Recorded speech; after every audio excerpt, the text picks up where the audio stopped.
Corridor দেওয়ার এখতিয়ার এই সরকারের নেই বলে মন্তব্য করেছে সিপিবি। দলটি বলছে, বন্দর কোনো বিদেশি প্রতিষ্ঠানকে দিলে দেশের রাজনৈতিক, অর্থনৈতিক ও সার্বভৌমত্বের জন্য হুমকি হবে।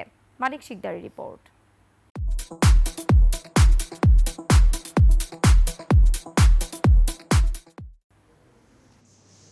প্রথম পর্যায়ের শেষ দিনে বাংলাদেশের কমিউনিস্ট পার্টির সাথে বর্ধিত আলোচনা করে ঐকমত্য কমিশন।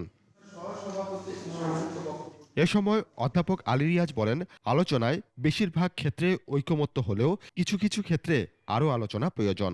রাজনৈতিক দলগুলো অংশীদার, সিভিল সোসাইটি অংশীদার, রাজনৈতিক শক্তিগুলো, সামাজিক শক্তিগুলোর ভূমিকা আছে এবং আমাদের সকলের প্রচেষ্টার মধ্য দিয়ে আমরা হয়তো আমাদের লক্ষ্য অর্জন করতে পারবো, এটা আমি আশা করি। আলোচনা শেষে বেশ কিছু বিষয়ে একমত হলেও বাংলাদেশের নাম পরিবর্তন, ৭২-এর সংবিধানের মূলনীতি পরিবর্তন, দ্বিকক্ষ বিশিষ্ট পার্লামেন্ট প্রস্তাব সহ কয়েকটি বিষয়ে জোরালো আপত্তি জানায় সিপিবি। আইওয়ের বিরুদ্ধে সংগ্রাম, ৬৬ ৬ দফা, ৬৯ ১১ দফা, এই সব কিছুর কালমিনেশন হচ্ছে ৭২-এর সংবিধানের ৪ মূলনীতি। তখন এটাকে বাতিল করার প্রশ্ন অবান্তর। গণভোট আমরা এখন প্রয়োজন মনে করছি না। তারপরে সাংবিধানিক কাউন্সিল, এটাও প্রয়োজন মনে করছি না। রাষ্ট্রপতির মেয়াদ কমানোর কথা যেটা বলেছেন, এটা আমরা প্রয়োজন মনে করছি না।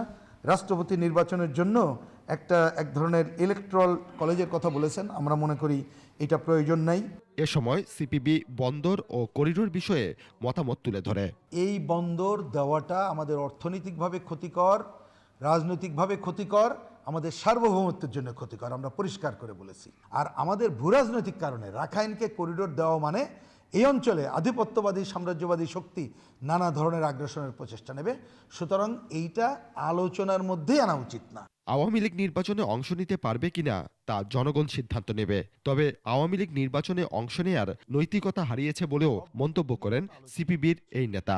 আমাদের নির্বাচন ব্যবস্থাকে ধ্বংস করে দিল, তার তো কোনো নৈতিক অধিকারই তো থাকার কথা না। মানিক শিকদার, ২১ টেলিভিশন, ঢাকা।